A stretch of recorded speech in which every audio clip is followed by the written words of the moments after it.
guys, so I'm here to review the first episode of the TV show Assembled, which there's only one episode out, so it's hard to know where the show is going, but from what I have understood, it seems like this show is going in a direction where they are going to have a documentary style episode for different Marvel TV shows that are going on Disney+. I don't know if movies will go in that too, or if it's just TV shows, because at the moment, there's only one episode, and that one episode is over WandaVision, which if you've seen my 2 reviews over WandaVision, you would know I really enjoy that show. So I was excited to know more about the characters that I love and how they were created through this show, and it was hit, the nail was hit right on the head. It was so well done. I love this episode. I'm a person who really enjoys documentaries over film and TV shows. If you've not watched The Making of Frozen 2, that's another documentary that's on Disney Plus over The Making of Frozen 2, and I really enjoyed that. Waking Sleeping Beauty, I could do like a whole entire video just over documentaries because I really enjoy them.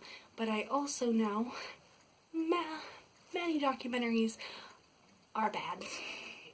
They're really boring, they don't have any personality, and it's just a voiceover person who is for some reason British. I don't know why people think that's like the voiceover, but they're always British. And then they talk about this animal and how it hasn't been seen in thousands of years, and now it's seen for the first time today. Like, I know there's some really bad ones out there. I've been to school.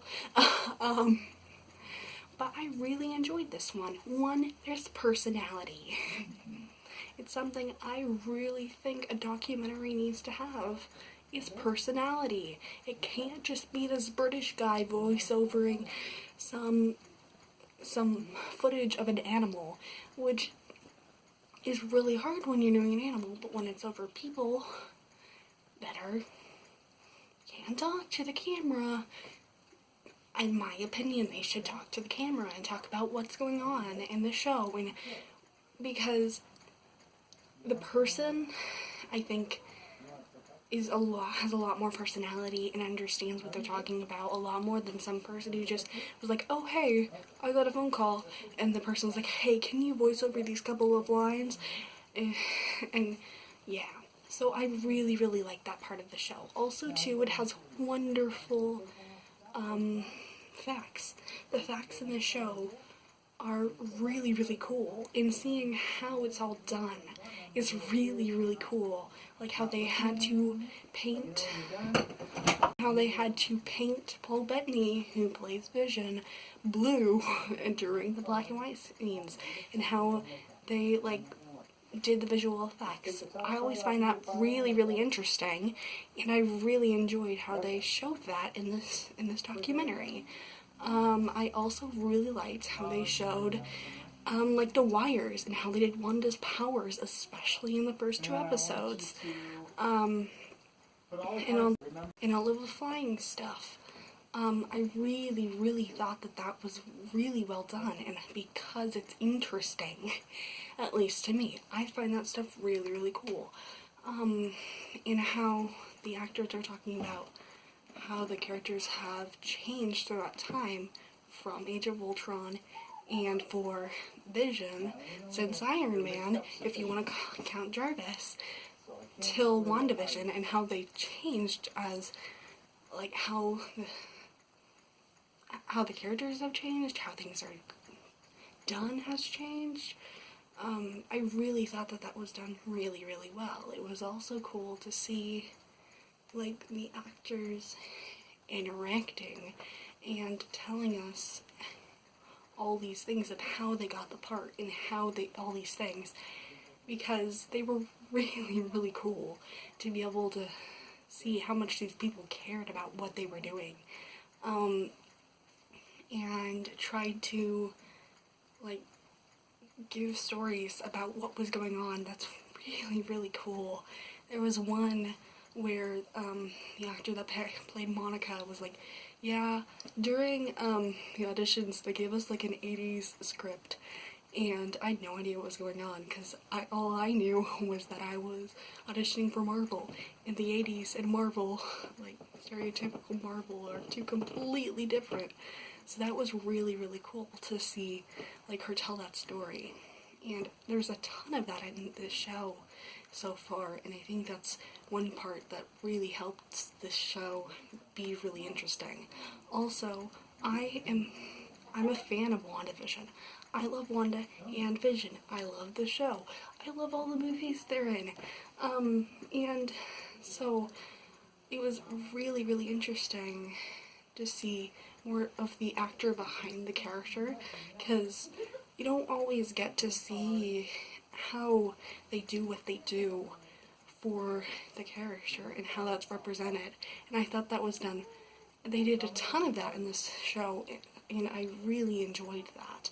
I hope that they they continue to do that stuff with like the actor talking to the camera about what's going on and things like that. I also really liked seeing the live audience and seeing how that was done, because I always really enjoy seeing how how the people, especially with the first episode with the live audience and those kind of things, and how all that worked. That was really, really cool to see. Another thing I really enjoyed seeing was how they did like the coach scene in the third episode, and how and the dress changes that Wanda does. That was really, really cool. And I really enjoyed seeing that.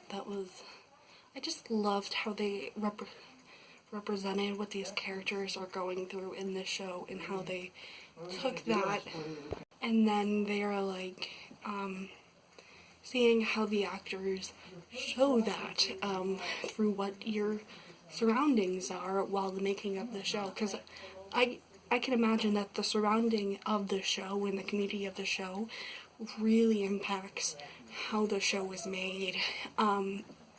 And if the show, like, the characters' chemistry are really good, because if you hate a person, like, it's gonna be really, really hard to be best friends with someone or something like that. And it was really cool to see that, like, these people are actually really enjoying what they're doing, and it seems like they're having a good time, and they're loving what they did with this show and how it was represented, and that makes me love this show even more. So I would highly recommend the first episode. That's all that's out at the time of filming this and at the time of putting this up, but I will, when they do more episodes, I will gladly do another review. I hope you enjoyed this video, and you're staying safe. I love you 3000. Bye.